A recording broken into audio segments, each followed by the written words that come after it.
The Phillies get their man. They signed shortstop Trey Turner to an 11-year, $300 million deal. What does this move, as well as other moves made at the winter meetings, mean for the club in 2023? Also, the Eagles get set to take on the division rival Giants tomorrow. What are the keys to another Birds win? This episode of the Philly Sports Spot YouTube channel starts right now. What's going on, everybody, and welcome into this edition of the Philly Sports Spot YouTube channel. I am your host, Jordan Hirsch, and now, guys, before we get into this video, please make sure you like this video and subscribe to my channel with notifications turned on so you never miss another upload. Make sure you guys are also following me on Instagram. The link will be in the description below. The deal that seemed inevitable came true Monday afternoon as the Phillies signed Trey Turner to that 11-year, $300 million deal, and this team is now stacked going into 2023. Multiple All-Stars on this team, former MVPs strewn throughout this lineup, and this lineup that their motto was, of course, smash the bell last year. Might have to one-up that again this year, as this lineup is just going to be really dangerous, even without Bryce Harper for the first half of the season. And of course, with the signing of Trey Turner, the main issue in Philadelphia turned to, what will this lineup look like? Will Trey Turner lead off? Should he lead off?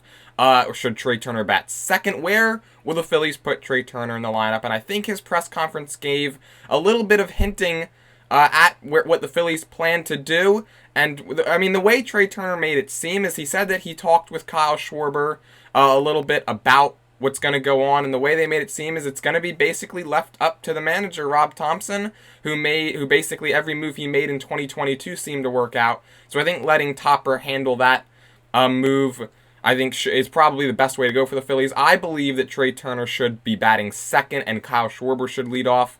I know a lot of people are against that, but my reasoning for that is just, I mean, Kyle Schwarber just came off a year where he led the National League in home runs with 46. He had 94 RBIs. I think if you look at the lineup, just the way it's constructed, I think it just makes more sense for Kyle Schwarber to lead off.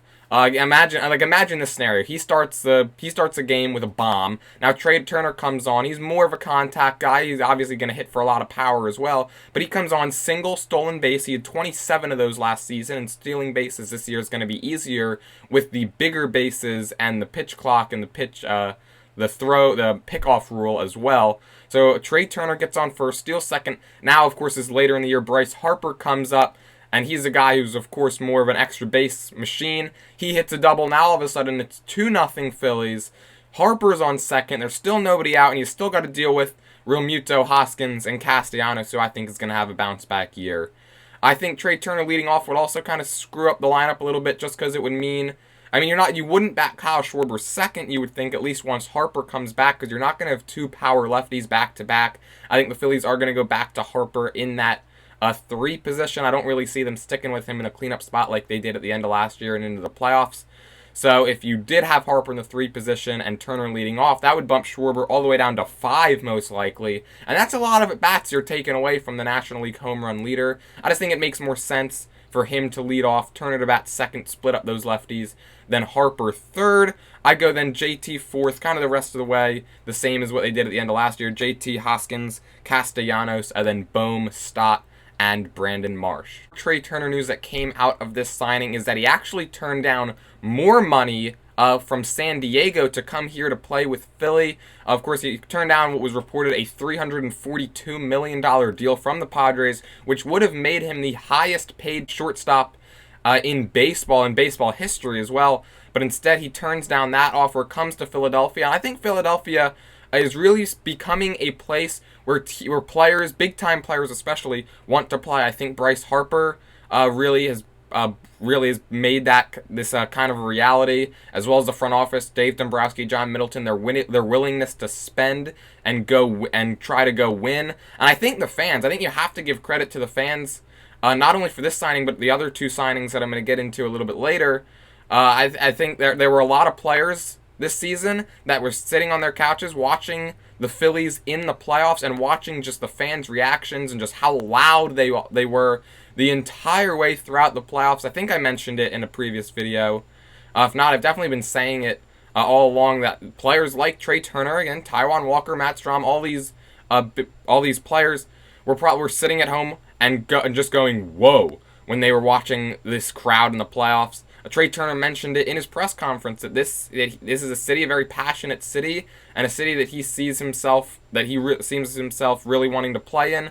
And he did say that he watched the playoffs at home and watched the crowd and just how into it they were. I think that's really making Philadelphia a destination for some of these big-time players to come play in front of these great fans. Of course, as I mentioned, Trey Turner was not the only deal to come out of the winter meetings for the Phillies, as the very next day they made a couple of moves, signing right-handed pitcher Taijuan Walker to a 4-year, $72 million deal, and then left-handed pitcher Matt Strom, a reliever, to a 2-year, $15 million deal. A couple of contracts here that or at least a couple of deals that I really like. I think Taijuan Walker is going to be an excellent maybe 4, maybe 3 starter. We'll see what they do with Ranger Suarez. But with what you're looking at with kind of these back-end starters, you're looking at innings eaters, and Taijuan Walker has kind of worked around some injuries early in his career.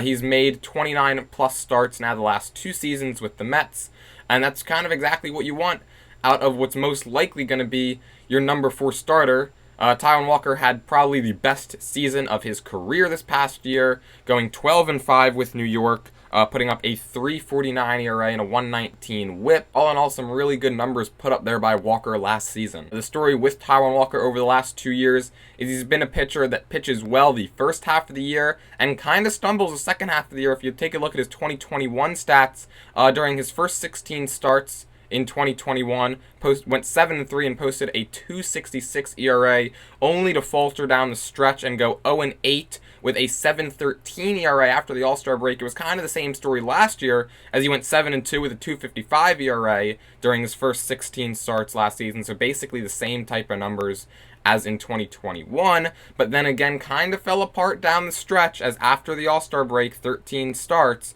posted just a 4.80 ERA. He did go 5-3, so he did get some run support there with that 4.80 ERA.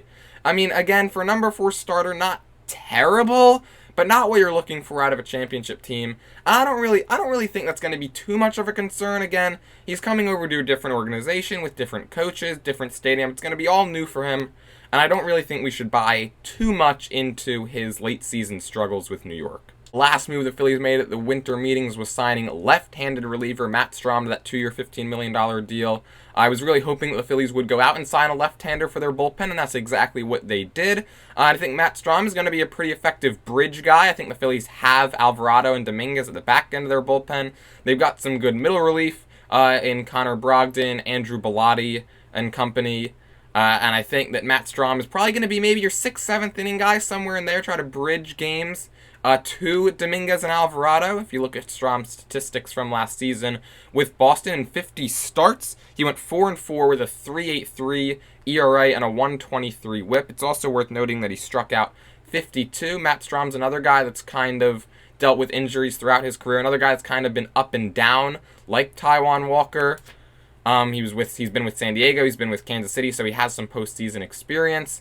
And I think this is a really good deal. 2 years, $15 million, $7.5 million AAV. So I don't really think you're overpaying here. And I think the Phillies did need another left-hander out of their bullpen, as they had only had the one with Alvarado. So all in all, I think another good deal made by Dave Dombrowski here. Before I get into the Eagles-Giants preview segment of this video, drop a comment. I want to know what you guys think about what the Phillies did at the winter meetings. Do you like the moves they made? What would you maybe have done differently if you were Dave Dombrowski? So drop a comment below, leaving your thoughts on what the Phillies did at the winter meetings. Now, I do want to move into this Eagles-Giants preview, because this is a big game coming up tomorrow. The Eagles have a chance with a win or a tie to clinch a playoff spot. I think it's pretty obvious that they are going to go to the playoffs, but it would just kind of be nice to get that out of the way, clinch that spot this week with a win against the Giants. And I think the Eagles have a really good chance to do that. Vegas is favoring them. They're 7-point favorites up in New York. So the Eagles definitely favored there. And I just want to get into some of the keys here on how the Birds can get this win up at the Meadowlands, which has always been a tough place to play for them. Of course, Jalen Hurts had probably his worst game of his career last season up there, going just 14 for 31 in a pretty bad Eagles loss, but ever since then, Hurts has only lost 2 games as the Eagles quarterback and just 1 in the regular season. So what are some keys to getting a win up at MetLife? And I think the biggest one is going to be, of course, stopping Saquon Barkley. The Eagles did a really good job of stopping Derrick Henry last week. They did basically exactly everything that I kind of went over in my video, Eagles-Titans preview last week, about not letting Derrick Henry get to that second level and basically keeping him off the field. He only had 11 carries for just 30 yards, so Eagles did a really good job there. And they're going to have to replicate that performance again this week because it does not get any easier with going up against Saquon, who this season, in 242 carries, another 1,000-plus yard season already. He's got 1,055 yards and 8 TDs. So stopping Saquon is going to be key because, again, I think if the Eagles can get it to a point where they have to where Daniel Jones is the one that has to beat them and this wide receiver core, which has not been great all season, I think if the Eagles can do that, they're going to win this game. And they're probably going to win it pretty handily as well. Of course, this is all dependent on if Saquon Barkley actually does indeed play this game. Head coach of the Giants, Brian Daboll, announced this week that Saquon is questionable for tomorrow's game with a neck injury. He said his neck's actually been feeling pretty sore for the last 3 weeks. I do think he is going to give it a go, though. I don't see Saquon missing this division game. So stopping him is going to be key. Let's take a look at some of the other options that this Giants offense does have to offer as their passing game, which has not been that good all season, averaging only 198 passing yards per game, as our wide receiver core going into this game is going to consist of mostly Darius Slayton and Kenny Golladay. Then tight end Daniel Bellinger should also play a role. But I think the Eagles corners, Eagles secondary is just flat out better than these Giants wide receivers core. You're going to have a Slay on Slayton matchup that I think is going to be pretty key. And then Bradbury should get the assignment of Kenny Golladay. Of course, kind of a revenge game here for James Bradbury, as he's going to go back and play his former team. And then if the Eagles do what they should, if those two guys do what they should and are capable of doing, the Eagles should be able to shut down this Giants passing game pretty quickly and pretty effectively. Announced earlier today that this Eagles secondary is going to be getting an added boost for this game, as Avonte Maddox will return after missing the last 4 games with a hamstring injury. He was activated off of IR.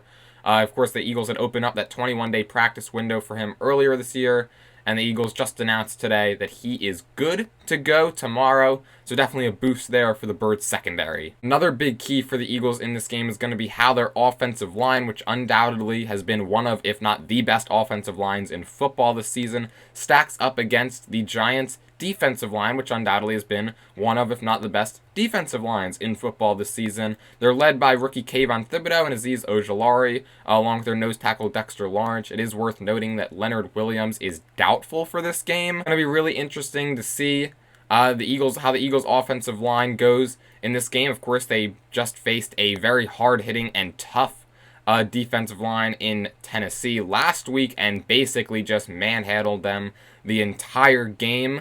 So I think the Eagles, they're definitely going to be confident going into this game. I think that they really do believe that they have the best offensive line in football, and they're just going to go impose their will every game. I really don't expect much different out of this game. However, I do think that the Giants' defensive line can give us trouble if we let it, especially if we are trailing and need to go to that passing game a little bit more. I think keeping Jalen Hurts in the pocket is going to be key to this game because he has become so much better of a pocket passer this year. We saw that.